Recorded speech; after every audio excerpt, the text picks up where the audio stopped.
Siddhaswarupananda,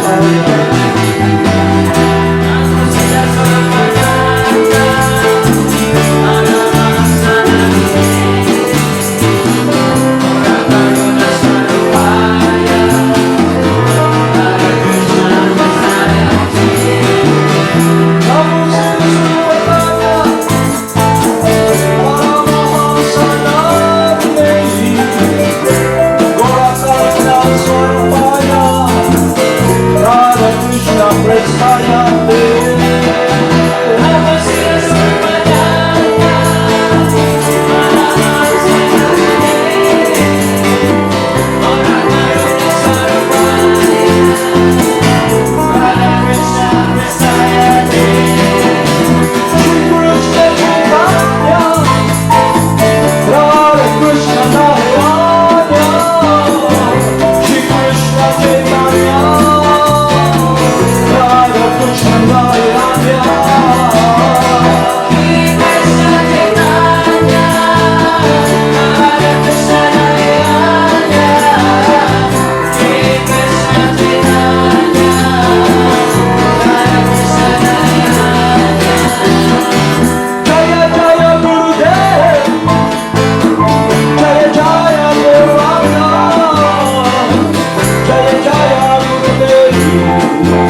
Siddhaswarupananda,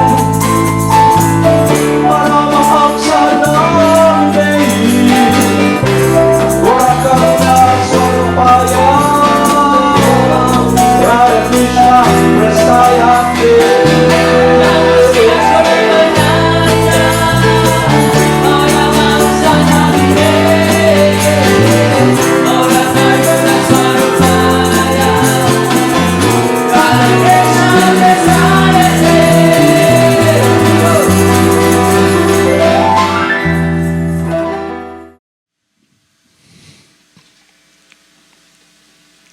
When you look around, especially here in Madana, before you come, or any establishment here now in the Philippines, what do you see?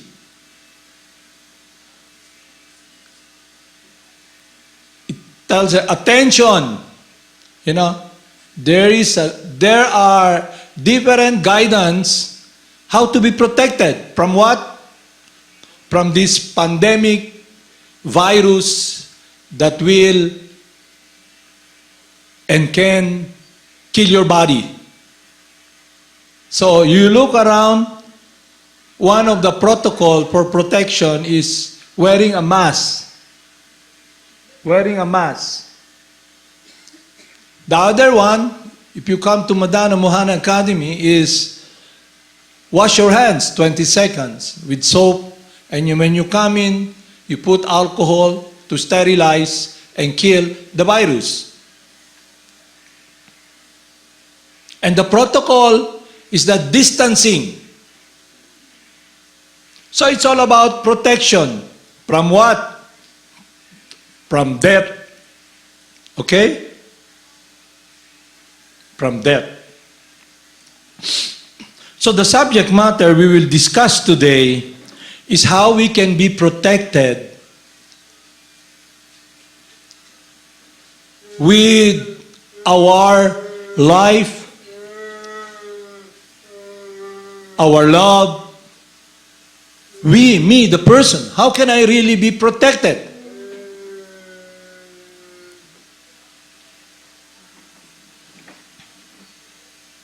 In a nutshell, the process we follow, the protection is the Supreme Person. So, when you come in contact with the process that's coming from God through the saintly person, to the representative of God, He gives you guidance. Just like here, we have guidance. Yeah? How to be protected from this contamination of the COVID-19 virus. So, the process we follow, it's not, as what I have discussed previously, it's not joining.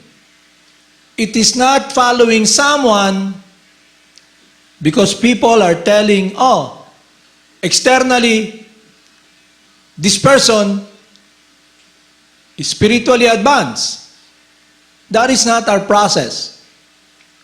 It's not guided by individuals in this material world who are conditioned by material nature. Meaning they're under the influence of the three modes of material nature. And as I reiterate again, what are the three modes of material nature? It is the energy, material nature, and the three modes of material nature, which is a great influence upon us. What body you have, what mind, what consciousness you have. You can check that, so we can elaborate that and discuss. So in this age of Kali Yuga, or the age of quarrel and confusion, the process for protection is based upon what we hear, sound. Sound. Look, on one hand, when you are identifying yourself as this gross body, the sound you hear and you're attracted with is in connection with the happiness of the body and the stability of the mind to find comfort. You know, it's all about this body. And the activities you do and hear The sound is based upon this mundane sound and sound wherein you can be with intelligence. You can be cunning, to do business, to be able to manipulate others or to get something. It's all about, the sound is all about this world. And so we look and analyze all those individuals who were so much immersed in mundane sound. Just look at your life, my life. And especially those who are always and in a situation where they hear mundane sound. Yeah? It's about enjoyment of the body, following the dictates of the mind, and what happens, Like now in COVID times, everybody is in their house, but the mind is very strong. And the sound we have heard and conditioned is that to be happy is to follow my senses, to enjoy my senses, to enjoy my body, me. Yeah? But look what happened. Yeah? If you touch fire, you get burned. A child touches that fire, you say, he's so innocent. She touches the fire, she gets burned. Yeah? You're in the body of a mature person or a mature lady. You touch the fire, you get burned. Understand? So our conditioning in this world of hearing mundane sound has put us in a situation, in this predicament, where we experience the suffering of this world. Not only birth, death, disease, and knowledge, the anxiety of focusing our search for happiness in dead matter, in forms that are dead. Either a beautiful lady, a beautiful, handsome man, a new cell phone. It's all focused upon this dead world. So that's the sound we have been exposed to. So look at the predicament or our situation.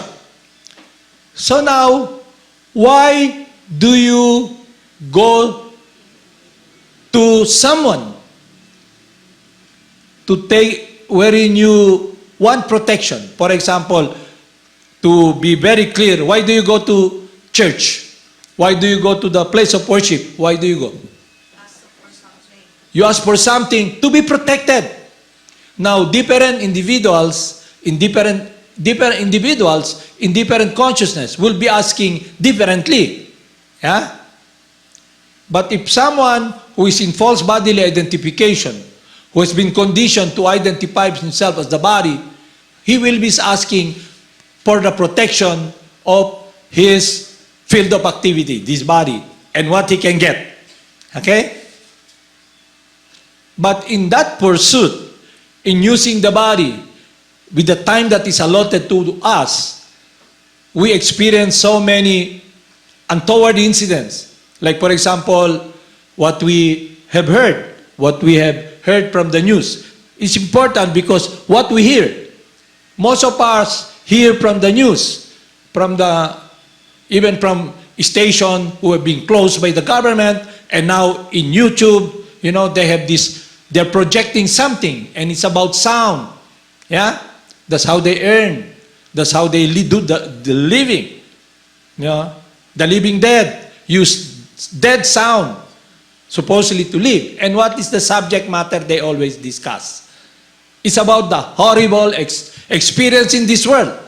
Just like somebody kills someone out of rage, or somebody who's, wow, so she's wealthy, she's good looking, she comes from this wealthy family, she has a good job, a stewardess, and she dies and gets raped. That's what we hear, yeah? If you look closely, why is it happening? Because the sound that we have been exposed to has been the direction, has been the protection of what we think will give us security. Okay? So why do people here in Kibawe, for example, fiesta, or they get together,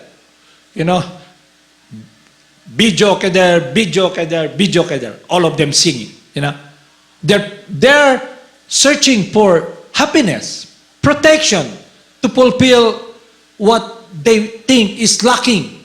So it's lacking, and the process they do is that they want to project that sound to all of you. Actually, bluntly telling, I'm so unhappy, and you should hear this song by force, kasi the sound is so, so loud, wherever you go, your ears, gonna burst, So my point is this: it is all about protection, and the process we follow or we do or engage in is based upon the sound we have heard, which has an intent to protect us. Yeah?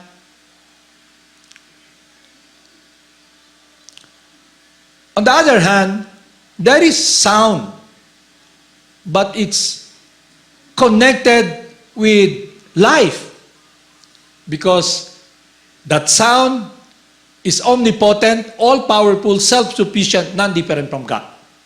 So, sound in this mundane world will be, if it will be directing our lives, then we will not be protected. Because we will be disconnected from life, from happiness, from the source of life. That's why in our pursuit of happiness, we are so conditioned to think we're the body, and our focus is directing the senses, guided by the mind, driven by the desire, and we go for it. That's why even though you're in a place supposedly secured, but your mind is desire-driven, you now engage in activity that is desire-driven, and you follow the senses, and the direction for search of happiness is not really fulfilling, and it creates more problems to your life. Like, for example, getting raped, or you're alone with your boyfriend, and you got nothing to do there. You don't pray together. You're with your boyfriend in a room, nobody's there. You don't pray the Hail Mary, full of grace, the Lord is with thee. Blessed art thou amongst women. You don't do that, You play with your senses, with your mind, and the mind agitates you. It's scratch and scratch. And because butter melts with fire. And desire is very powerful. And what is that desire all about? It's a search for happiness. And you're identifying with the body. You identify with the mind and the desire, and you go for it. Yeah?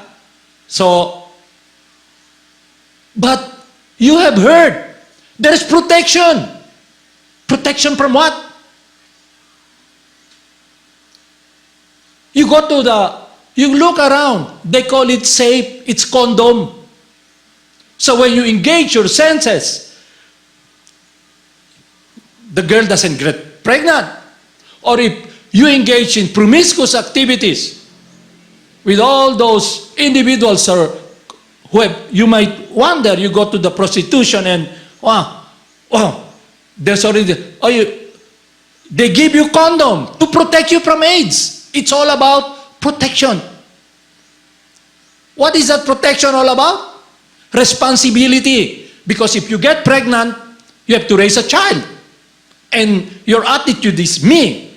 And the child is a burden, And another protection again. Like in countries wherein you can just kill the child. Abort it, Abort it.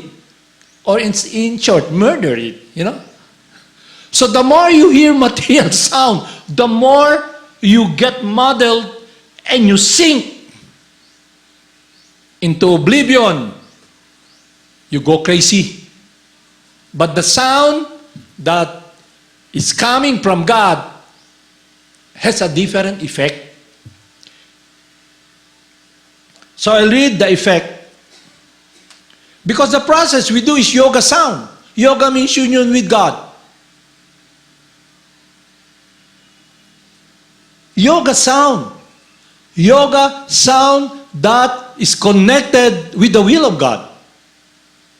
And the protection will be the Supreme Person, the self-sufficient Supreme Person, the cause of all causes.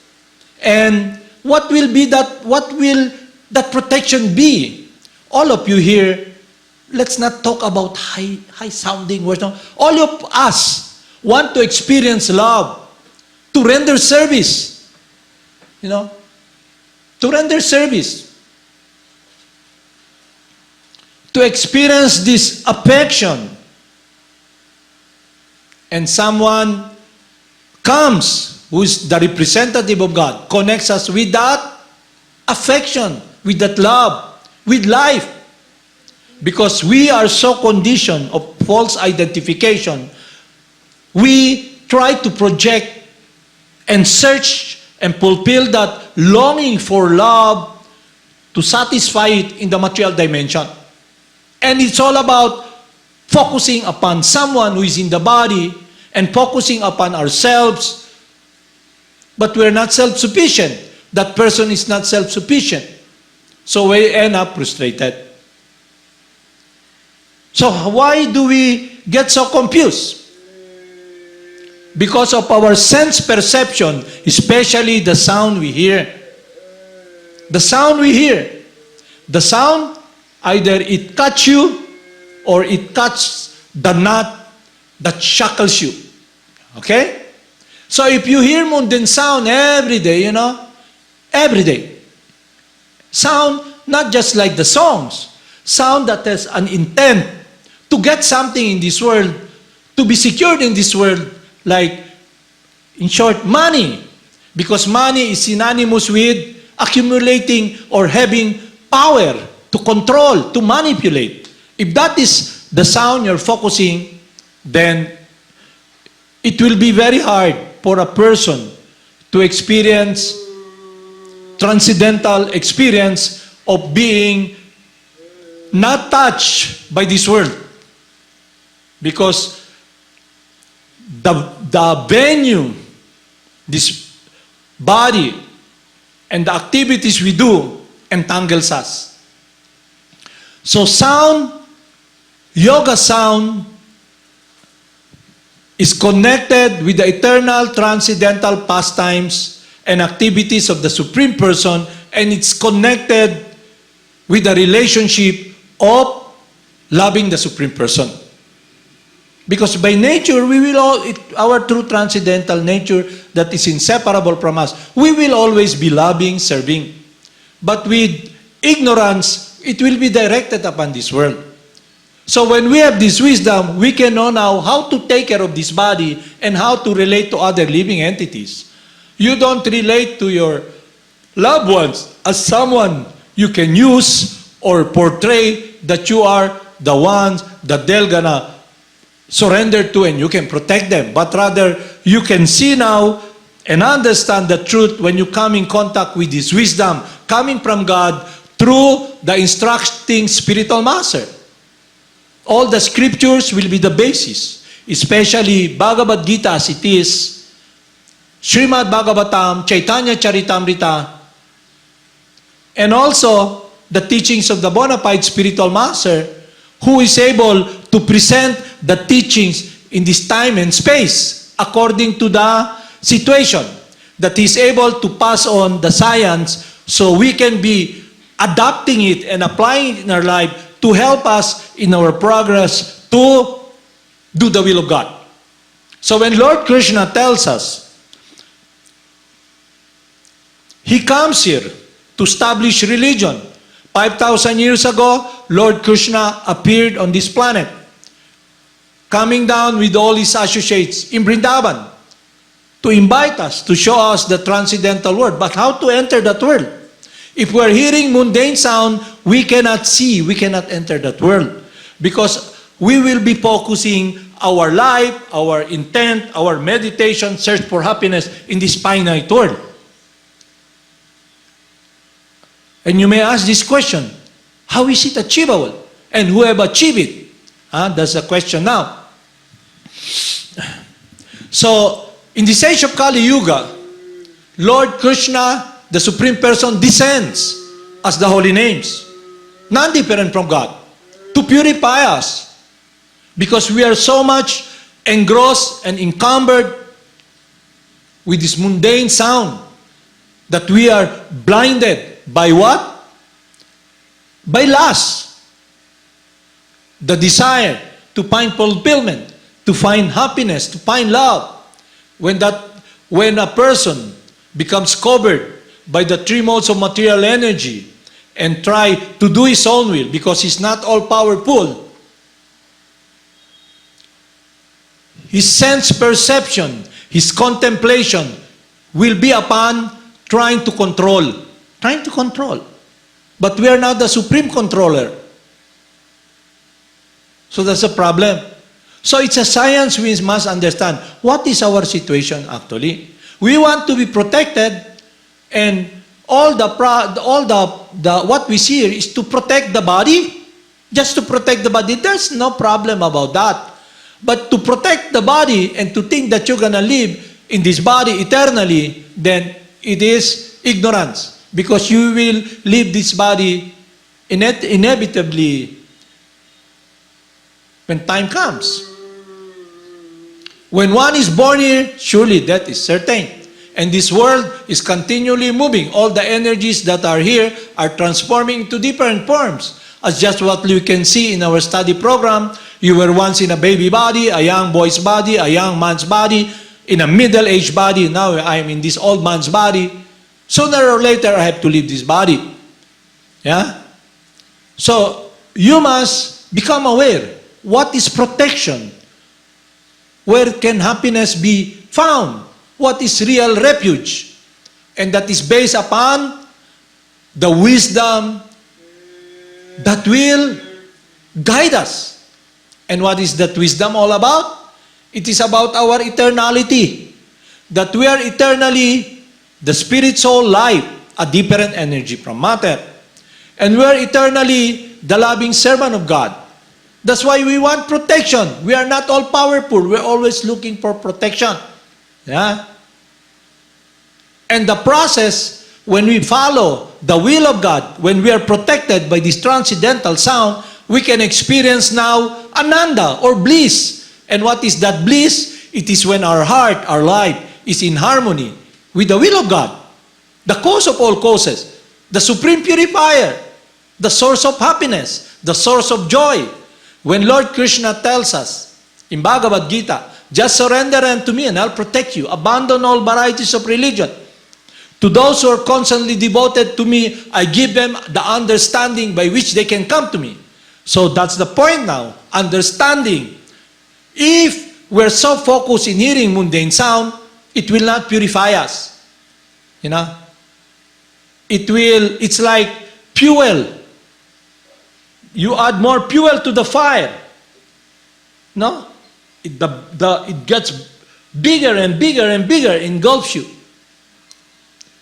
The burning forest. And what is that burning forest we have studied? This body is burning with the desire, with lust, and that is manifested by our activities. So you can check now if you're so much in lust or in love, because you are the one, all of us can take note of our temperature. That's why when sometimes you go to this, I've seen this, you go to a eatery and there's only one waitress, and what you ordered, you need more, unlimited beverage, you want more, and you tell the waitress, how come I'm ordering this 10 minutes ago, how come it's not yet coming, And there's only one cook there, and there's 30 of you there. And the waitress tells you, hey, jackass, hold your horses. What is that? Hold your horses. Wait. Control your mind. But no, you cannot hold your horses. Because you identify with the senses. And the senses is connected now with your search for happiness. And the love you want, the happiness, is directed through the senses, guided by the mind, because of the sound you hear. So in this age of Kali Yuga, the Supreme Person, out of His compassion, out of His love for us, He comes as the holy names. So that's why the process we do and follow is yoga sound. Yoga means union with God. Yoga sound, to be united with that eternal sound, the love, the heart, the desire of the Supreme Person. That's why we chant the holy names of God. So when you chant the holy names of God, it will purify your heart. It will purify our heart. It will create a transcendental environment coming from the spiritual world. That's why the more you chant, the more you're getting closer with that world that is transcendental to this miserable world, and that is connected now with your heart, not with your mind. The desire to fulfill, to be connected with the will of God. Now you ask this question, whose will are you doing? That question can only be answered by you. So, if you're doing the will of God, following Him, it is not something that is new or concocted. It is our eternal relationship with God. But now, we have been so much separated from the will of God. And the protection we are always engaging in, it just centered upon this body because of the sound we hear. So people are empty, they sing songs, and still they're empty, and they think, if I sing so loud, I shout. And it's not anymore singing, The guy sing, it's a poet, Tumutula na yung tao, hindi na kanta, sumisigaw pa. Pero, kulang pa rin, You can watch that, you can see that. So when you practice this yoga sound, you begin to become the witness of your senses. You now understand the tongue tastes, the eye sees. But it's me seeing through the eye, it's me tasting through the senses. It's me hearing through the ear. So you become aware that you have this possession, this body. And this body is connected with all the suffering, death.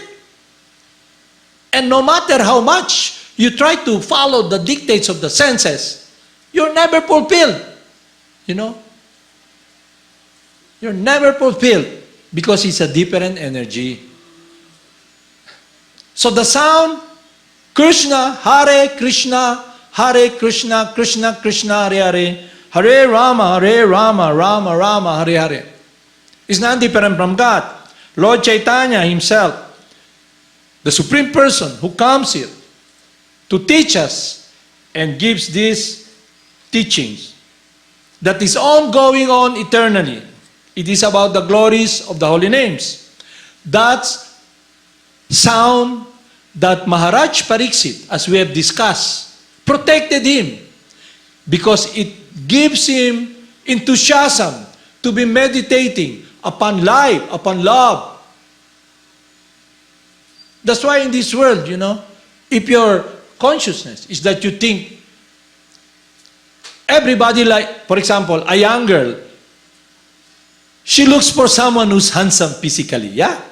And the young boy, he looks for someone physically beautiful, yeah? But because the person is just encumbered and covered by the body, the beautiful body he sees after 7 years is gone. After 100 years, that body is gone already. And that body, why? How come it's not shining anymore? You have no more hair. The body has become, it shrink and shrink and shrink and shrink and shrink. It's not hummies anymore, you know. You know? It's not glassy looking. And your jaw, you have the jaw of a dog already, you know. Oh. So that is the saddest experience when we are not connected with the will of God. But this process teaches us how to be connected with the Supreme Person.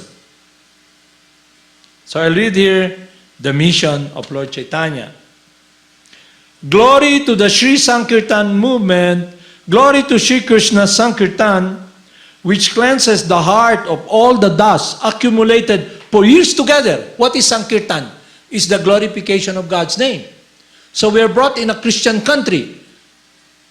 In Psalm what is stated, O Lord, save me by thy name. I will sing and praise the glories of God. Our Father, who art in heaven, hallowed be thy name. Thy kingdom come, thy will be done on earth as it is in heaven. So if you sing the glories of God, you enter that world. You won't be singing the song they sing. You know what they sing? Ang kawawang ko boy. Wow. Okay. And they sing the king of nothing. They're saying, I'm the king of nothing. Do you ever think, have a thought of what you're saying? So the process we follow is to give clarity to our true nature, to give clarity where we can find real protection. Allah, the all-compassionate Supreme Person who loves us eternally. Eternally. So now we ask this question. Why are we taking shelter of all of this? Temporary. Because we falsely identify with the body, and there is a force that's more powerful from us, and the conditioning now is we think, I am the body, I am the senses, and the guide is the mind, the desires in the mind. But what are desires all about? It's about sensual enjoyment, flickering sensual enjoyment through the senses. So that's why yoga is about connection with the will of God. It's God now who will guide us, who will protect us, not by our own power. That's why the Sankirtan movement of the holy names, the chanting, the meditation, and the chanting of the holy names, and the glories of the Supreme Person protects us. What protected, for example, I'll give you in our story. First of all, I like to say something. The spiritual master is someone he's above material consideration, no material consideration. Yeah, okay? So how does the spiritual master, God, sees us? He does not see us as a commodity. What's a commodity? A product. He doesn't see us like that. He loves us. And it's also connected of what we should be engaging in and activities we do in connection with doing the will of God. Our program is based upon the eternal process of the Sankirtan movement. Because it's all about the eternal glories of God that will purify us, that will give us happiness.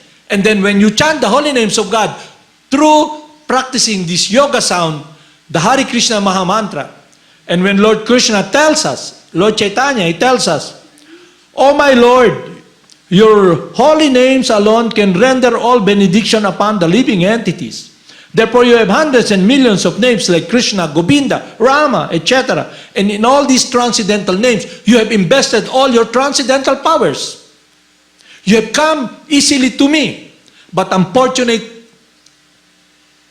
it is, I have no attraction for them. We have no attraction. Why? Because we have become conditioned. We have become covered. We have become so engrossed. And there is this transcendental power, God Himself, comes as the holy names enter our ear and purify our heart, purify the mind, draw the mind away from matter, and we're able to be in yoga, in union with God, because the sound is not different from God. That is the power of the yoga sound. And what is it all about? It is about God protecting us. And it is about having a connection with the Supreme Person. When we chant the holy names, we become purified from all this misgiving, because everything that is here is temporary. The three modes of material nature does not exist in the spiritual world. Matter does not exist in the spiritual world. It's a transcendental world, and it is coming down through the representative of God. Only the representative of God, not different from God, can convey purely what is God. That's why it's very important to be protected by someone who is not different from God. So you see? So there is criteria who is the representative of God. Because it is about our protection. Meaning, if we follow that, it will be, the result will be, our search for protection and happiness. So there's criteria for that. So, look at those individuals who have this transcendental consciousness and relationship with the yoga sound. Haridas Thakur is our Namacharya of the holy names. So when those who are envious of God, who are in the position of authority, who are leaders of different faiths, who are in post-bodily identification, so Haridas Thakur, and have heard him, that there he has a lot of following, what they did was they sent someone to entice him to engage in simple activity. So when that prostitute whom they chose came to Haridas Thakur, Haridas Thakur knows he's coming, but since he's completely in meditation with this yoga sound and chanting the holy names of God, that environment that this prostitute came, the world that is transcendental, changed her heart. Changed her heart. Haridas Thakur is not touched by the three modes of material nature. So that's one criteria of a bona fide spiritual master. And whoever comes to him, and in this situation, the Namacharya of the holy names, Haridas Thakur,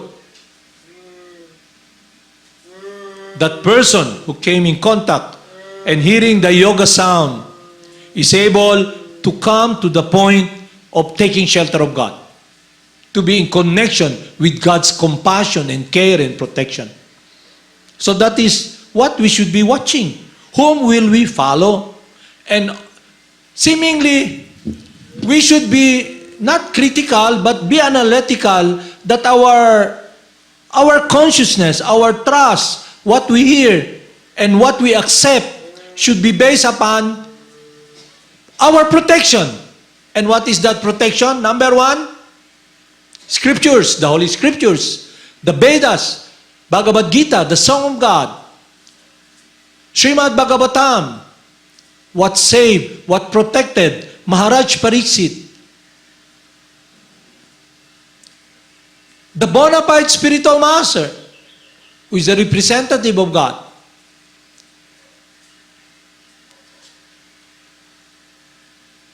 So we should be protected by God.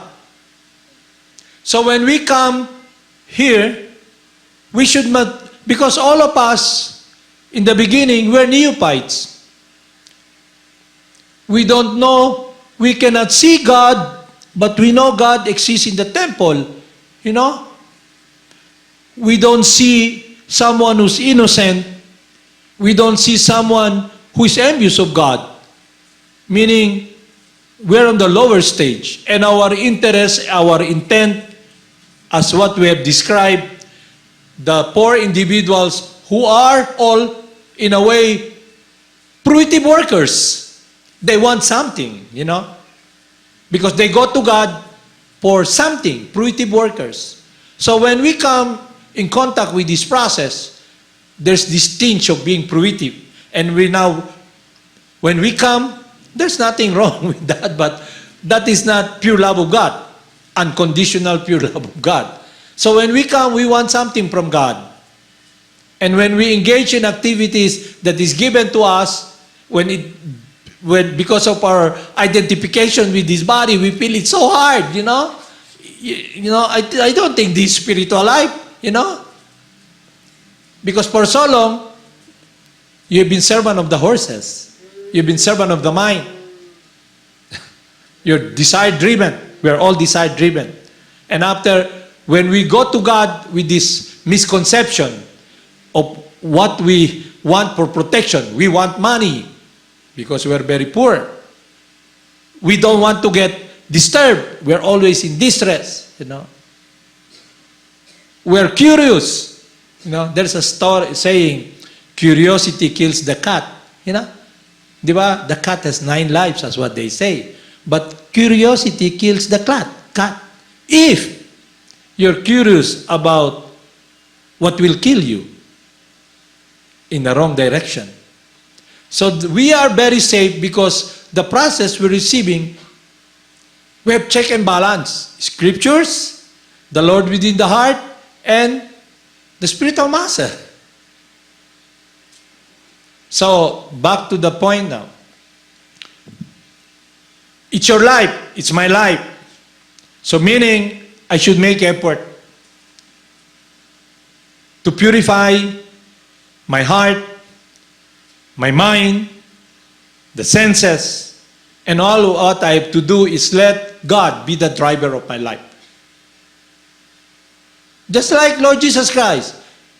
Father, into thy hands I commend my life. Let this cup pass as you will.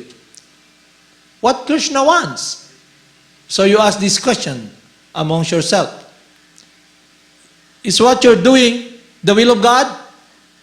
Tomorrow we will discuss something about that will protect us also. Because if you join an organization and the people there whom you just follow are not really pure at heart, who have material consideration, then it's very dangerous.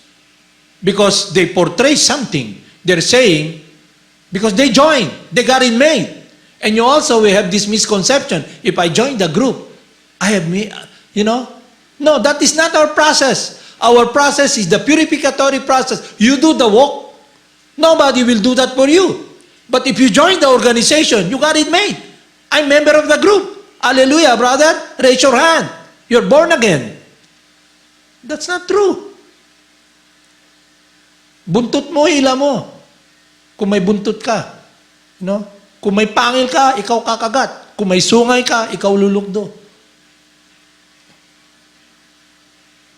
You are always responsible for your action. And to be protected, be responsible. Be guided by someone who cares, who loves you eternally, whom you have forgotten, and He's coming to help us. The yoga sound, to connect us. Yoga means God. So we don't sing songs like, he works like a duck, dance like a duck, the crocodile dance. We don't do that, So if someone teaches something contradictory to the process that will purify us, that will connect us with God, then you have the right to say no. You have the right to say no. You have the freedom. Because all of us have freedom of choice. That's why you should be careful that when you surrender to the group, to the organization, and you think that is your shelter, and and they let you write, contract and everything, then you have a problem.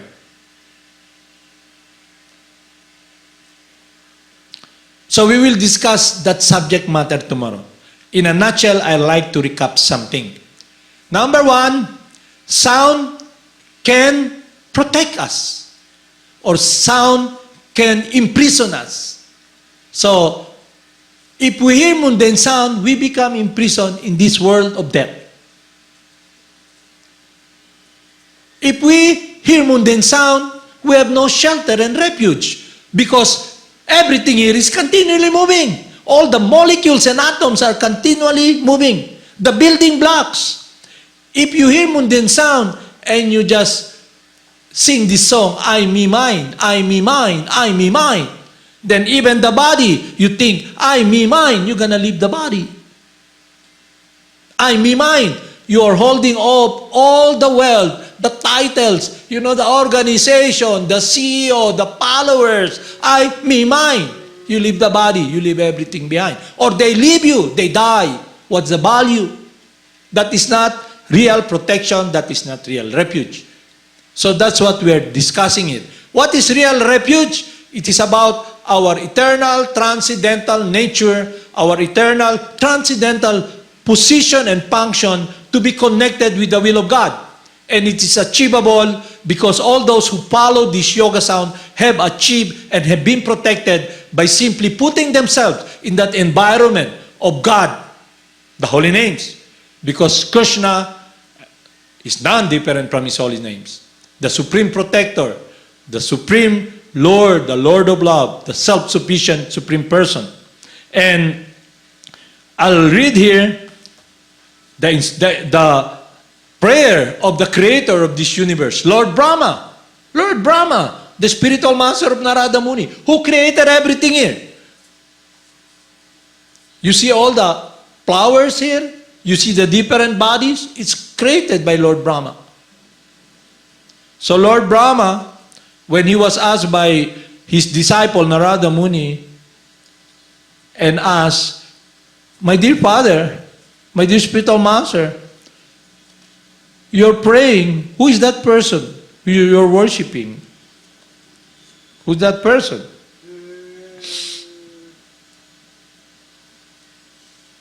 And Lord Brahma is very happy.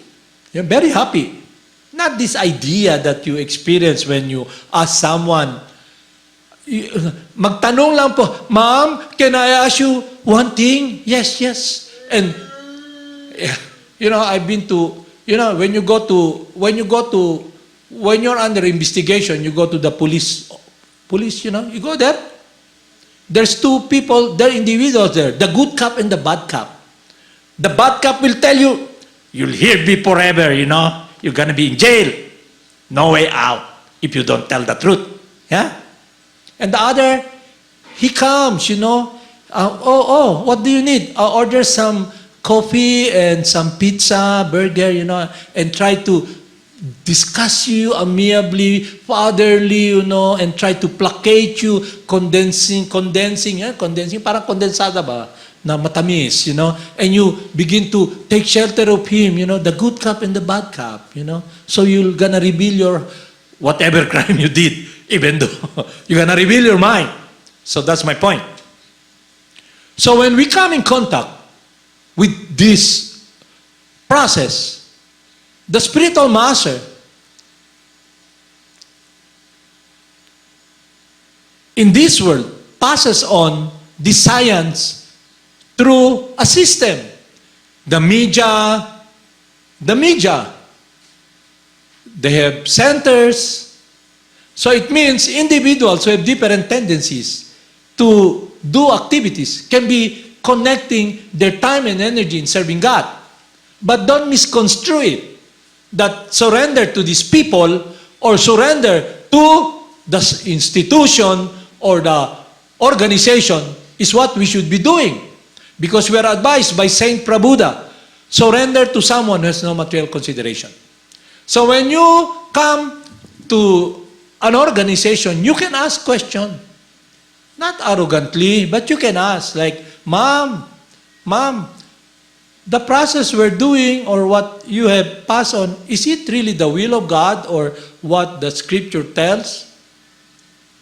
Lord Brahma, the creator, our spiritual master is Lord Brahma, coming from that disciplic succession. He's very happy when that question was asked by Narada Muni. So know what he did? He's able. He said, I'm very happy you asked that question, my dear son, because I can now glorify the Supreme Person. In his prayer, kasi the saintly person, or Lord Krsna, Bhagavad Gita is a song of God. They sing the song of, they sing.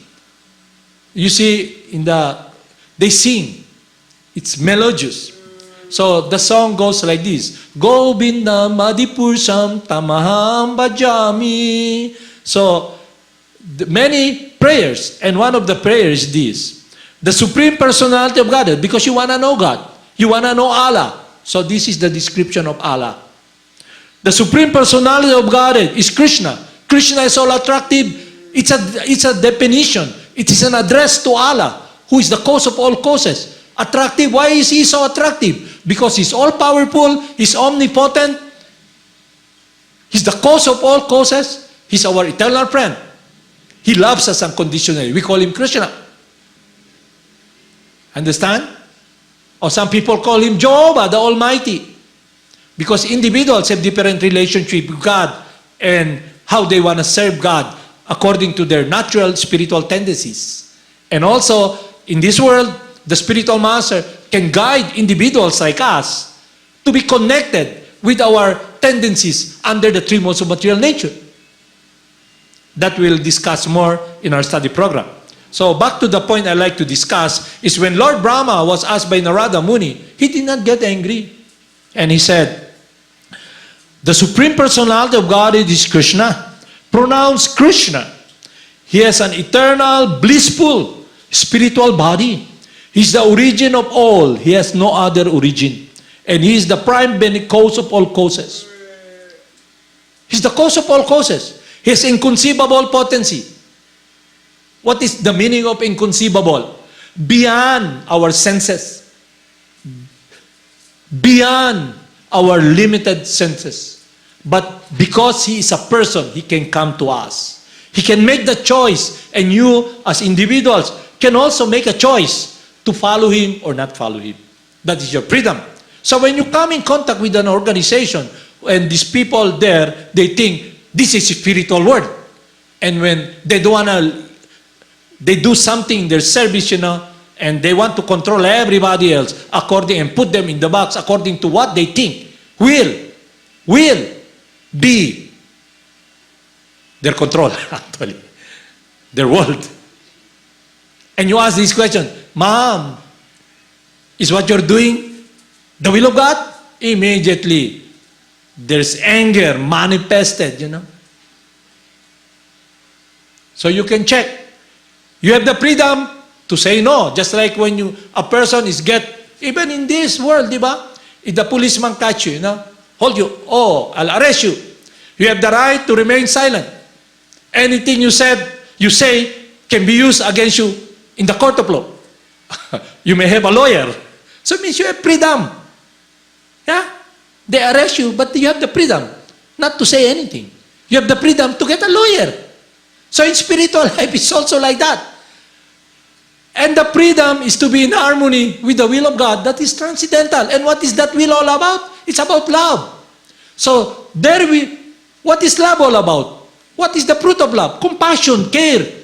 To love, to care for others, to feel sadness in their sadness, to be able to work for the welfare of others spiritually. And if you have so much, you can help them materially. You have more than enough, you can set up schools. You can set up a printing press, print books about the science of God so people can be educated. You can put up, use sound, you pay radio station, TV shows to glorify the names of God so people can become purified. So you do sacrifice, but that sacrifice, because when you say sacrifice, para bang what we see that maaga pa man yung semana, matagal pa yung Semana Santa, pero Semana Santa naman ang buhay ko ngayon. Naglukdo naman ko krus. Di ba? Maaga, di ba? No. We're not talking about that sacrifice. It's when you love someone. Just like, for example, a mother. For example, you're a mother. The food is just limited, you know. You have sons and daughters, you know. You divide. And the mother, she has her share. But because she sees her son, her daughters, still wanting to eat, she gonna give that food of what she has. Diba? That is a feeling of life. Life. Wanting to care. Are we in that state? So when you hear mundane sound, what happens to you? Your consciousness is, you're gonna eat everything you see, man. You're like a vacuum cleaner ba? Parang Terminator. Whatever you see. That's why, you know, they're not happy just engaging in contact. So now this advertiser, he's advertising, you know, you can buy, you know, chocolate, playboard, bra, and underwear. That's why when you have contact, imaginary, you can eat her. You understand? What we're teaching here, it's not something because we want followers. We want you to make that right choice. You may take it or you might not take it. But because the science we follow is taking shelter of the Supreme Person, the cause of all causes, to do His will, that can satisfy our heart. So anyone who follows this process, this yoga sound, has a sustainable shelter and refuge because he's connected with the source, the cause of all causes, the Supreme Person, a transcendental world. It's sustainable. So don't misconstrue spiritual life, this yoga sound, with material consideration, surrendering to the church, surrendering to the organization. No. It is an opportunity to have kirtan, environment, to be able to be purified with all those people, individuals who are wanting to be in that environment. But if you surrender, it's like going to a hospital. You go to the doctor. Why do people go to the hospital? To become cured. To have a sterile environment. To be cured. But if you go to the hospital and you don't want to live anymore, you know, I surrender here, you know. And you know, the hospital now is a COVID, you know, quarantine. Because there's so many casualties. So you're there for so long. You've been with all those people with TB, you know, HIV virus. You're at home there, you know. You play chess with them, you know. You drink coffee with them, you know. It's cool, you know. You relate to all those sick people. You don't want to get out there anymore because you've been conditioned thinking in ignorance. The organization, the hospital. And the doctor who is there gives you medicine. Why? So you can become cured, so you won't be living in the hospital. So that is the choice you can make. You understand? Is it understandable, Sir Kiddy? Is it understandable? So it's the science we're following, studying. It's about our protection. That's why we try to reiterate.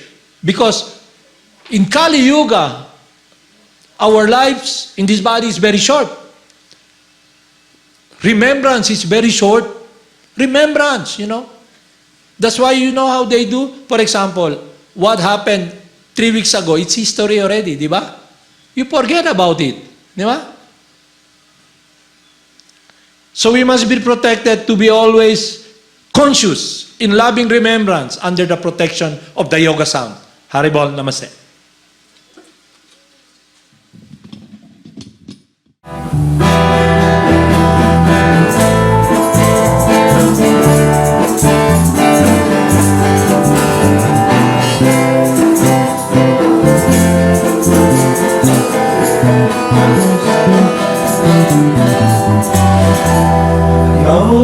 Siddhaswarupananda, Paramahamsa Madana, Ora Karuna Swarupaya, Radha Krishna Prestayate.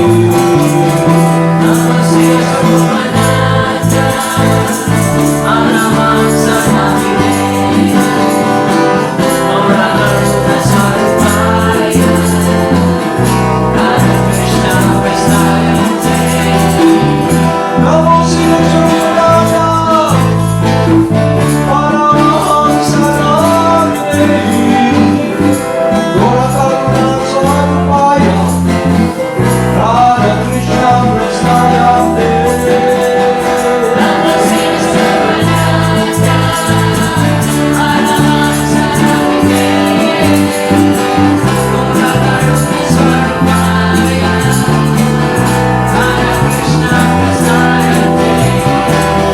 Shri Krishna Chaitanya, Radha Krishna Nahaya, Shri Krishna Chaitanya,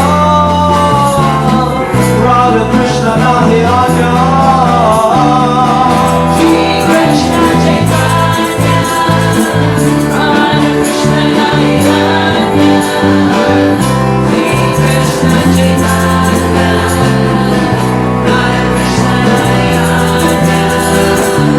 Bhakti Shri Krishna Chaitanya, Prabhu Nityananda, Shri Advaita Gadadhara, Shri Vasante Gaur Bhakta Vrinda.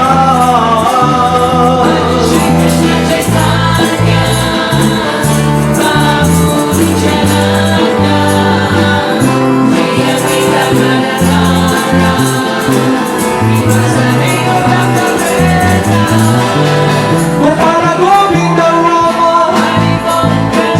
Madana Mohana, Gopala Govinda Rama, Madana Mohana.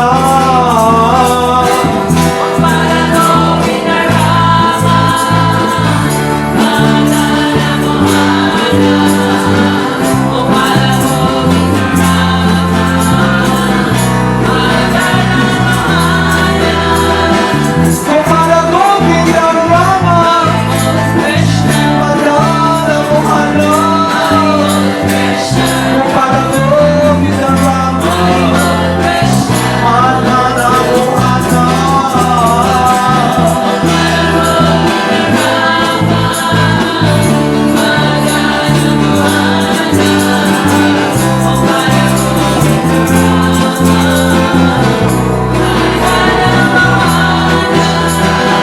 Gopala Govinda Rama, Madana Mohana,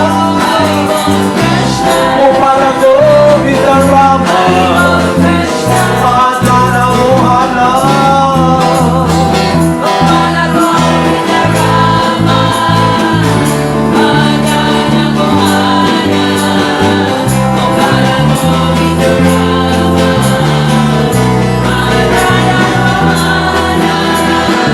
Gopala Govinda Rama, Madana Mohana, Gopala Govinda Rama, Madana Mohana.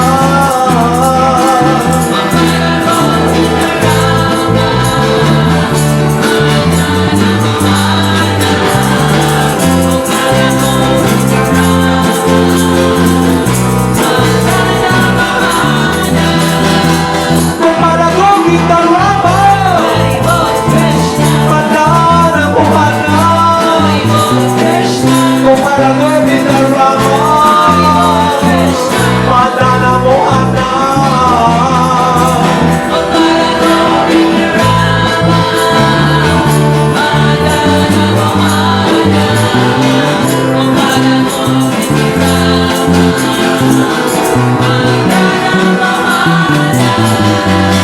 Jaya Jaya Gurudev, Jaya Jaya Guru Rama, Jaya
Namo Siddhaswarupananda Paramahamsa Nagilei Karuna Sarupaya Radha Krishna Kristaya